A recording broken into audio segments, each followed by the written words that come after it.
Hi, everyone, and welcome to another ArchDaily interview. Today, we are talking with Oana Stănescu, a Romanian architect, designer, writer, and educator based in New York and Berlin, with a diverse portfolio of interesting interventions around the world. Hi, Oana. I'm very excited to talk to you finally, actually. Hi, Chriselle. Thank you for having me. So, welcome to your first ArchDaily interview, and let's just dive right into it. I want to first start by asking you, can you tell us a bit about your background?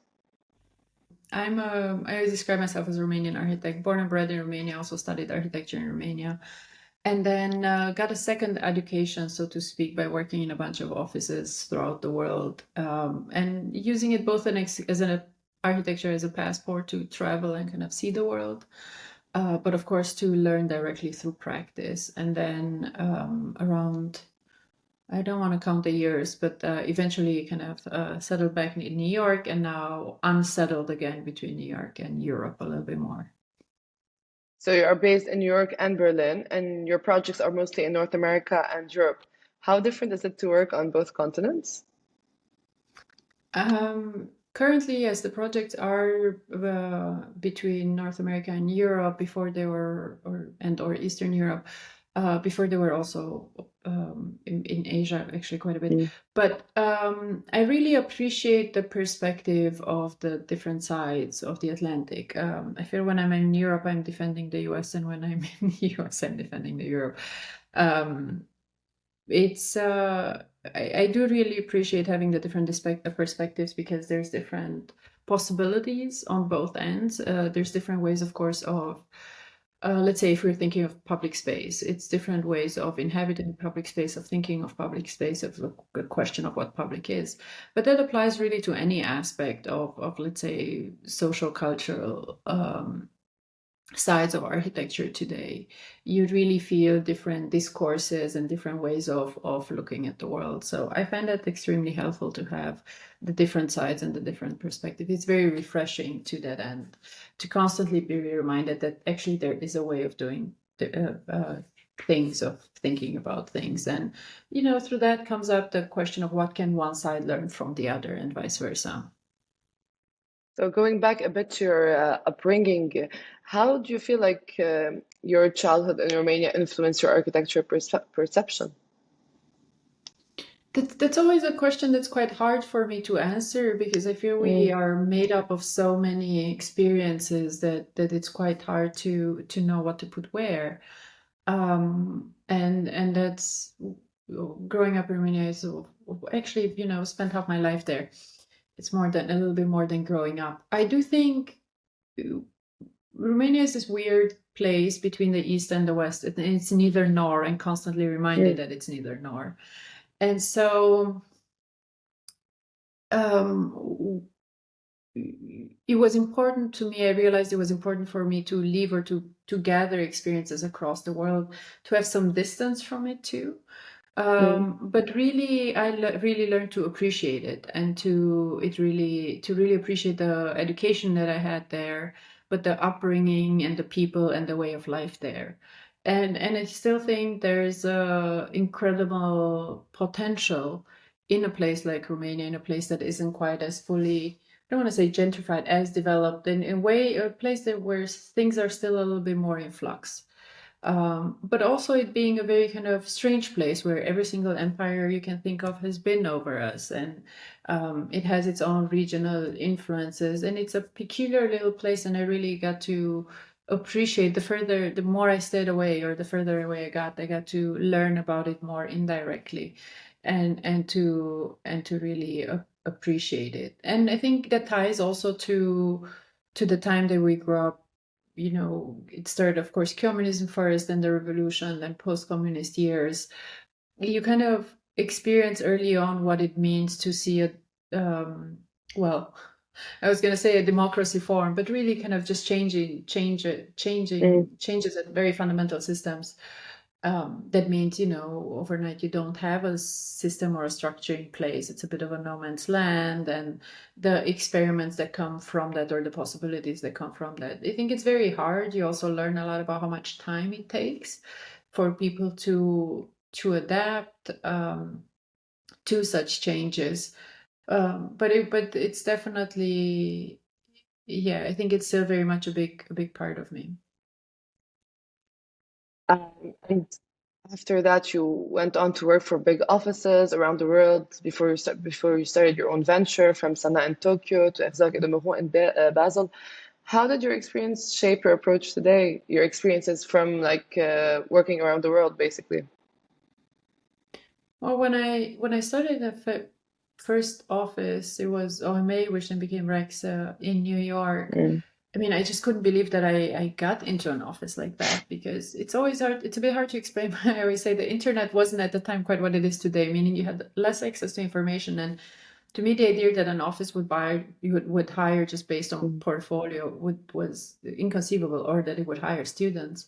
And then so to kind of transcend into that world really felt like going behind the TV screen. Becoming part of the TV all of a sudden, becoming part of a fictional, right, of something that seems mm, completely nothing to do with reality. So that was huge, and first you just can't believe your luck, and then it really the amount of information you're exposed to and how much you learn through that, it's really incredible. I'm extremely grateful to Arizal and Joshua Prince Ring was my first two bosses, but then of course also to subsequent offices and where I worked. And I think what I realized at the time too was that actually my portfolio could be, or my job in architecture could be a little bit of a passport.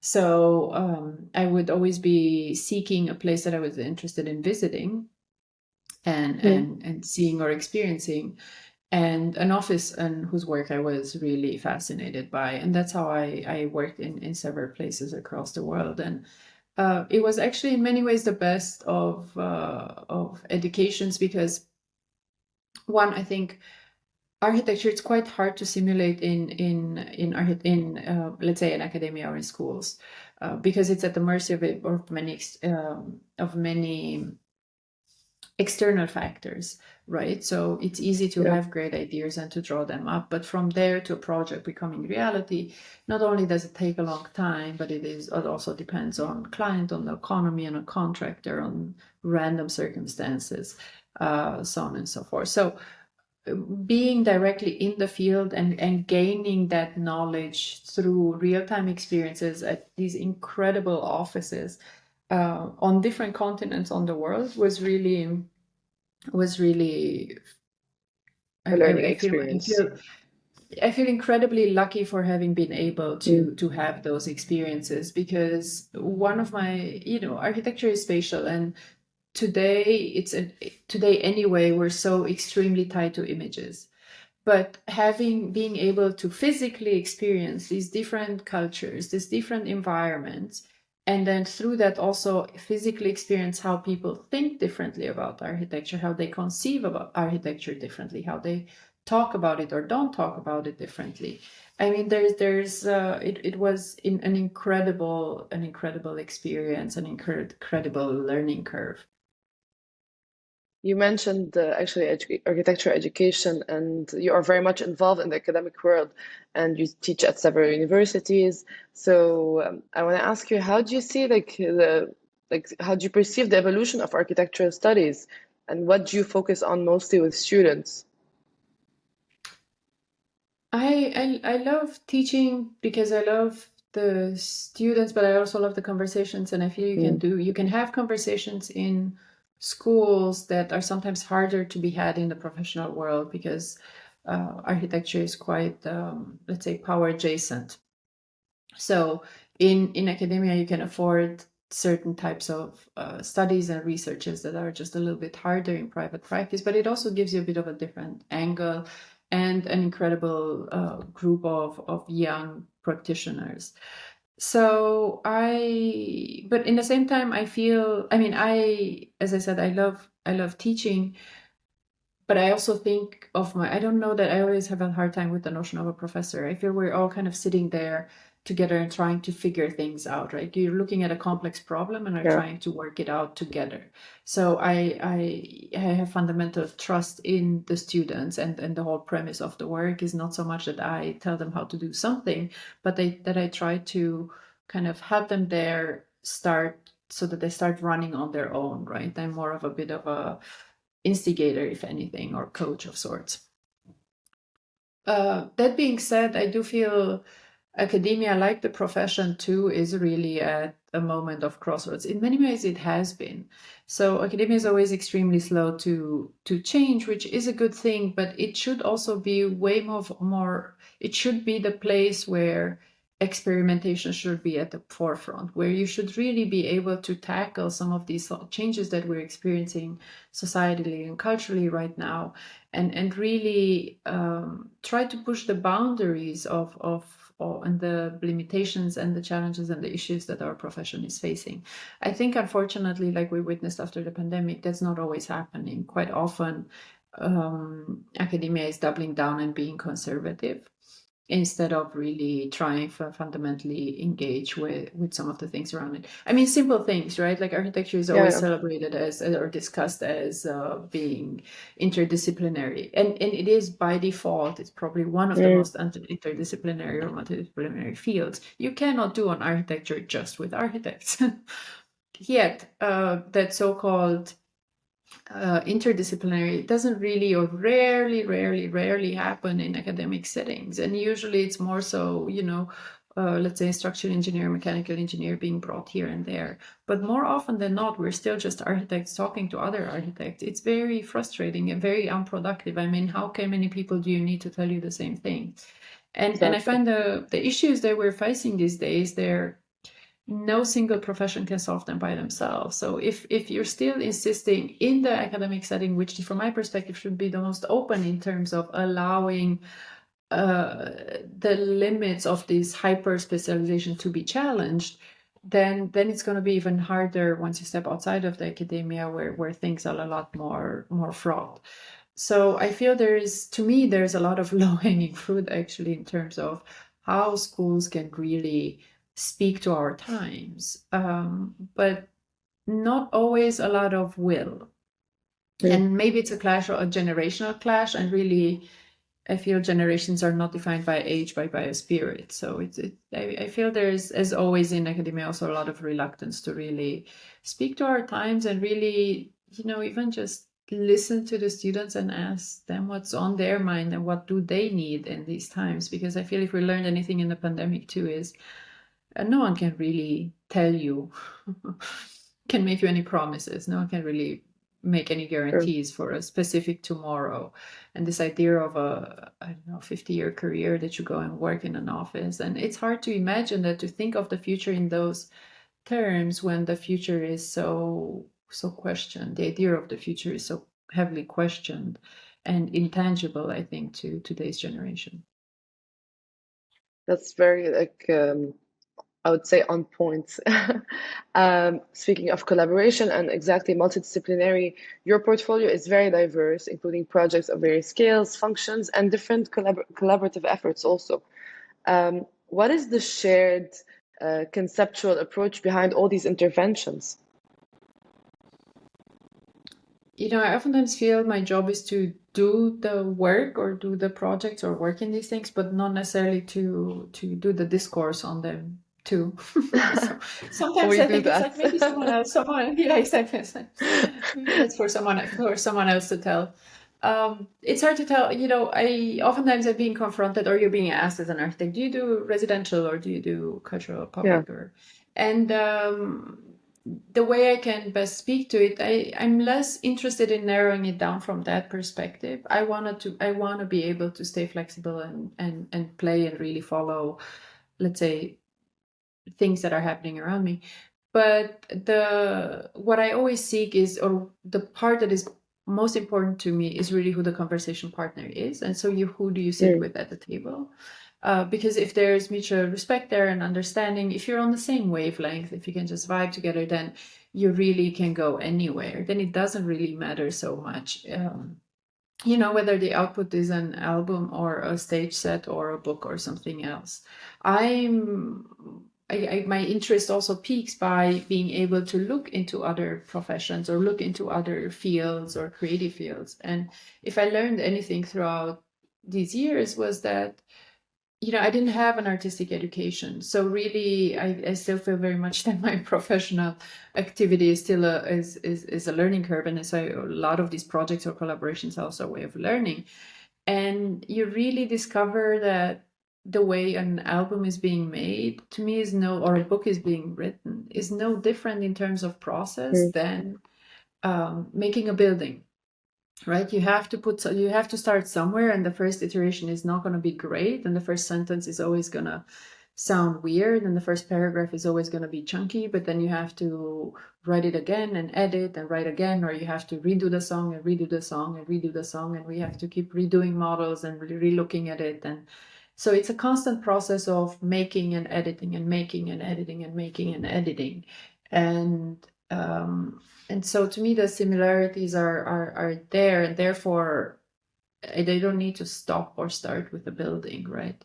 I think that's why oftentimes these conversations between the different creative fields can be so productive, because you can each learn from the other, and having a bit of outside perspective can be quite useful, I feel, because ultimately that's what you're trying to find, always a unique or specific angle to a problem, to a set of issues that you're dealing with. And I think, especially as you grow older, I think what's important for me is not to just do what I know how to do, but how to remind myself to stay open and to challenge my own preconceived ideas. I think that's always a big risk for my perspective, to just start your thinking you're very good at something, and then replicating it endlessly.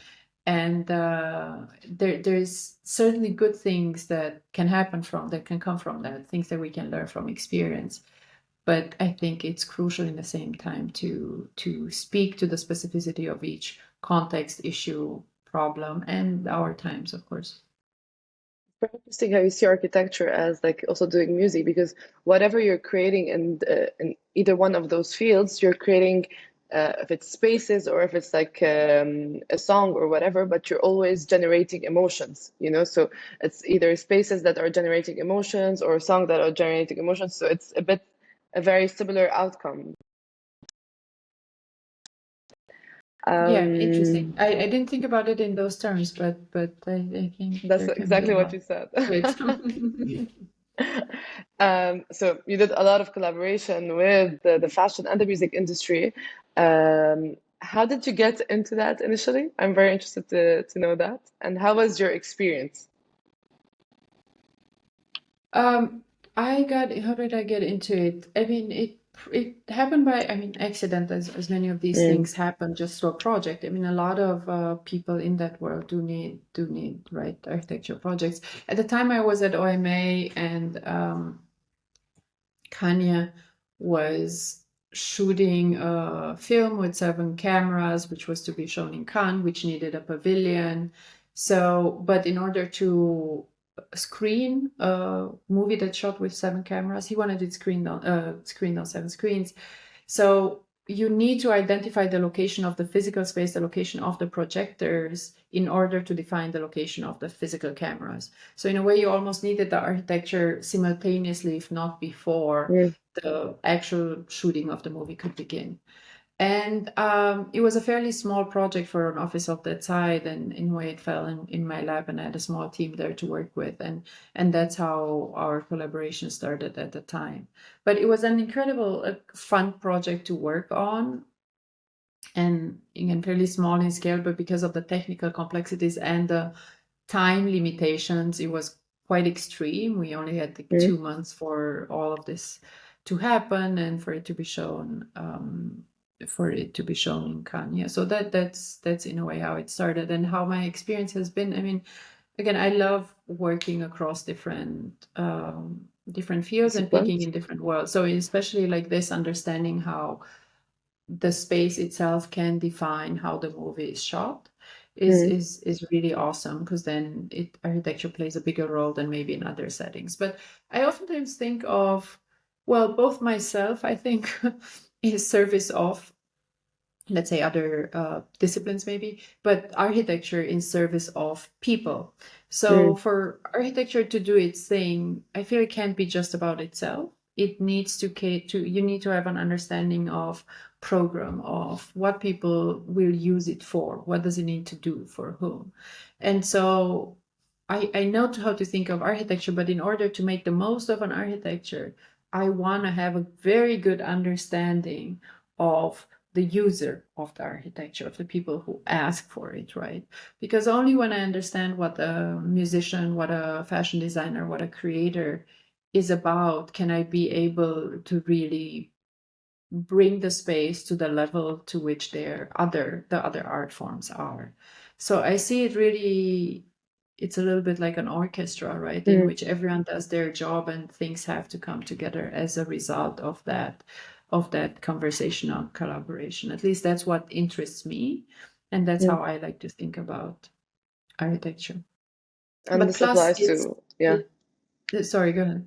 And this applies to any scale basically, or any function, right? To anything, because it's like your approach to things doesn't depend on the scale, on the function, but it's more on the users, on the needs, on the program. Yeah, I mean, what else is architecture if not right, something that is in service to people, and not that it doesn't have its own agency to that. But for example, I find it very fascinating to think in the context of, let's say, housing today, or literally any single space you would do today. What does it mean to make it today versus, let's say, 20 years ago versus 50 years ago? How does it speak to our times? How do we inhabit public space differently? What is important to us now? How do we inhabit, public space can also mean a theater, a cinema. Yeah.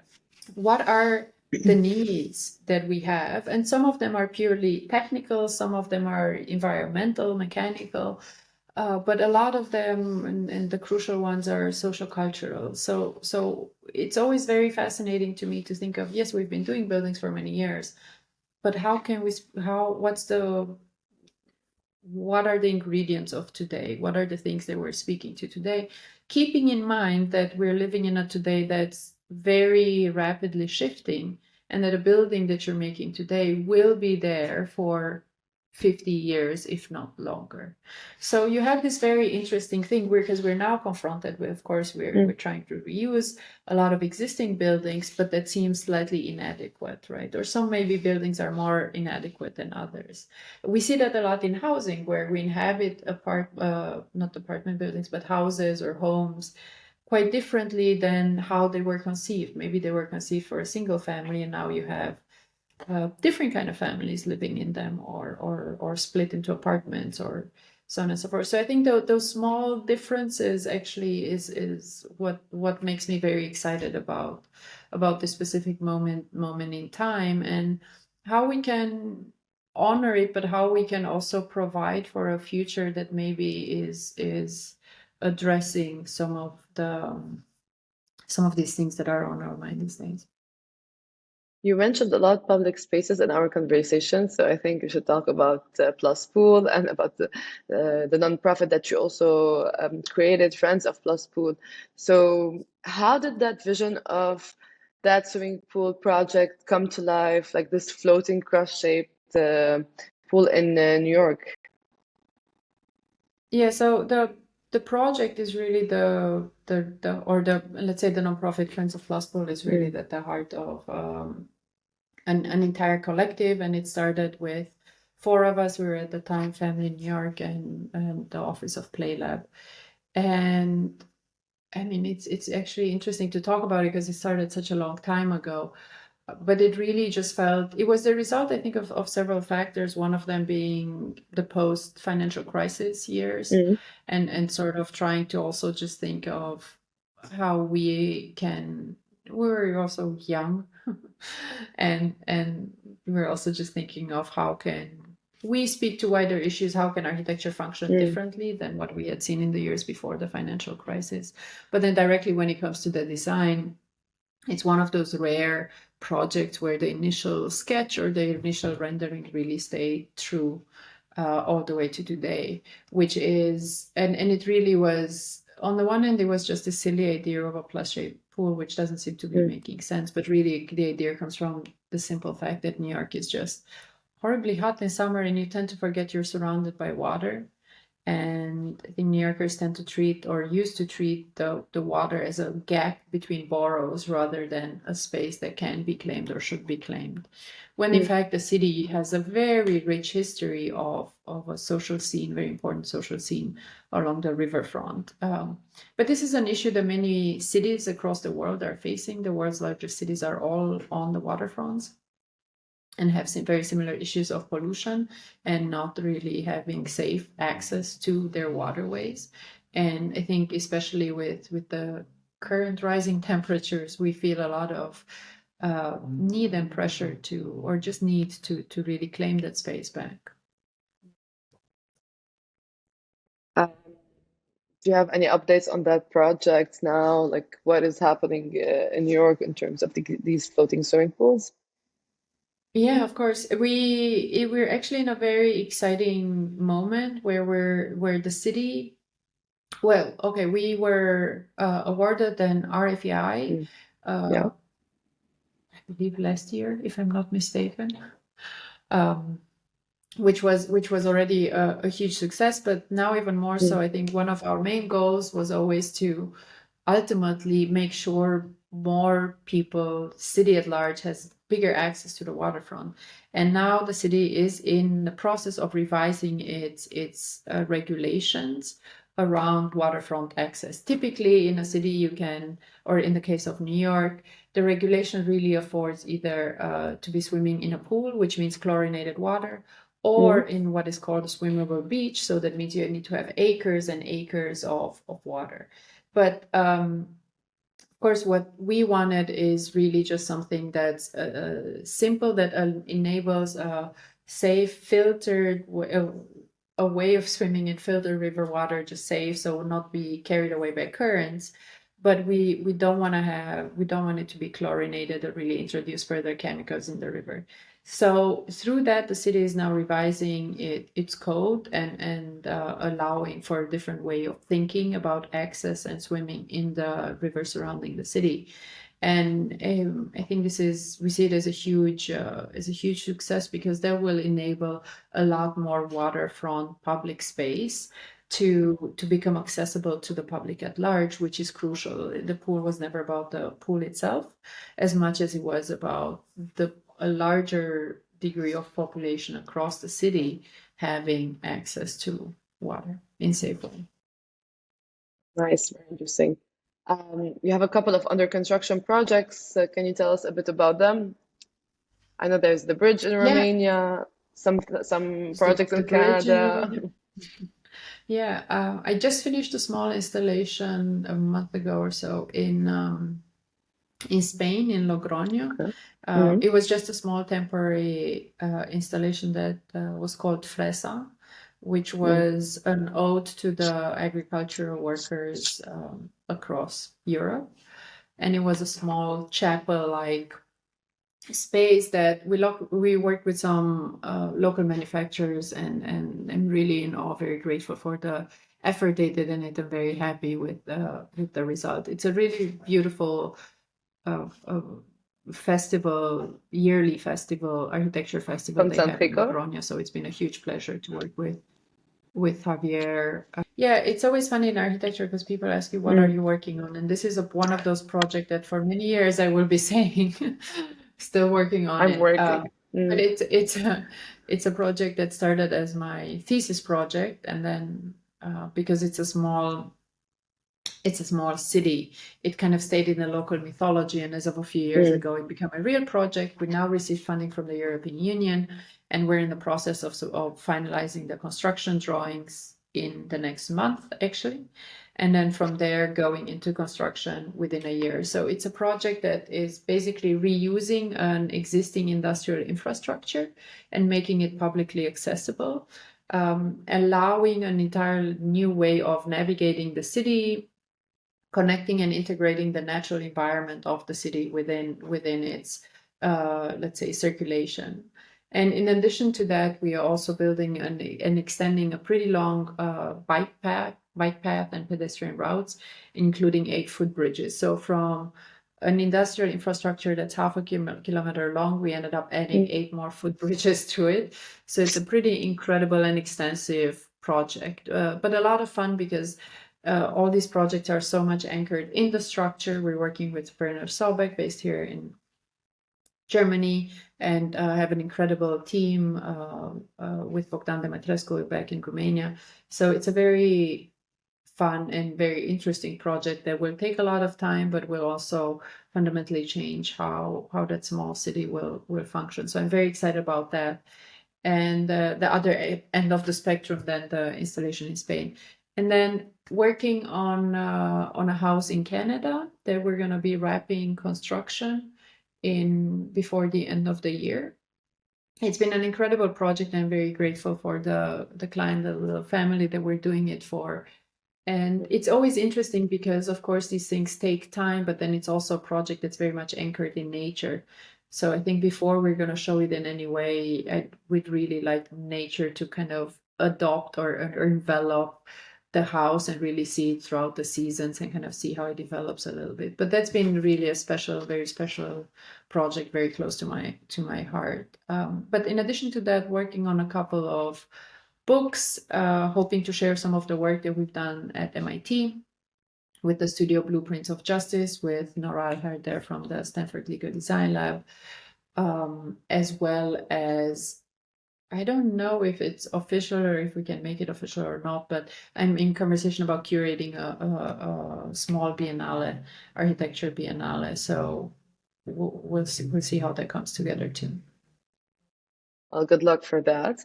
And finally, my last question, I know that you already answered this, but I would want to ask you again.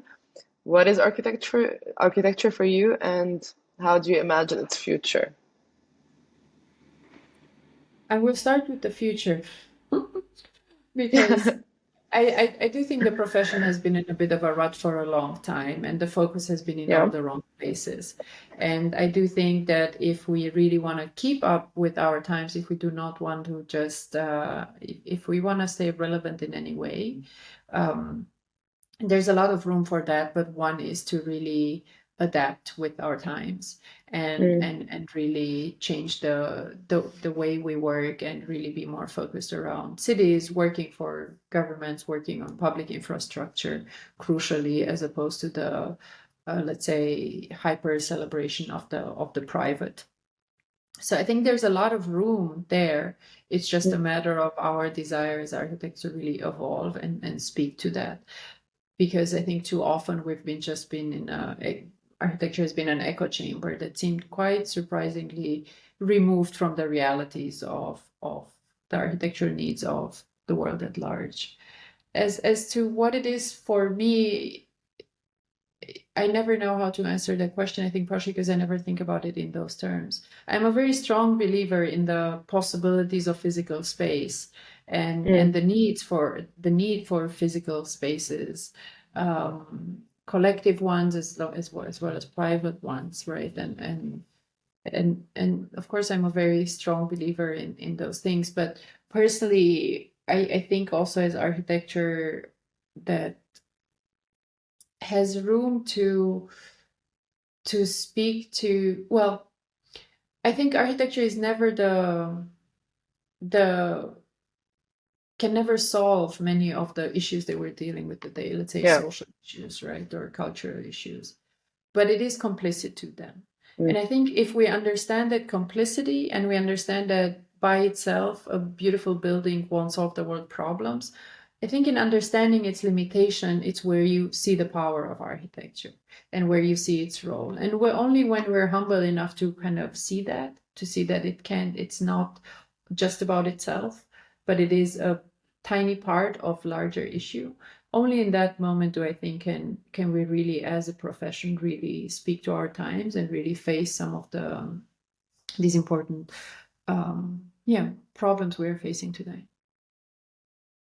Thank you, Oana. That's a very nice, for someone who didn't know what to say about what is architecture. I feel like you have a very clear vision on the definition or whatever definition we can now create for architecture. Because as you said, it's like a profession that is constantly changing and that is also like it's not just about it itself, it's about everything else also. Thank you, Oana, for this conversation. Thank And you. would you like to add anything more? No, thank you for having me. It's been a pleasure.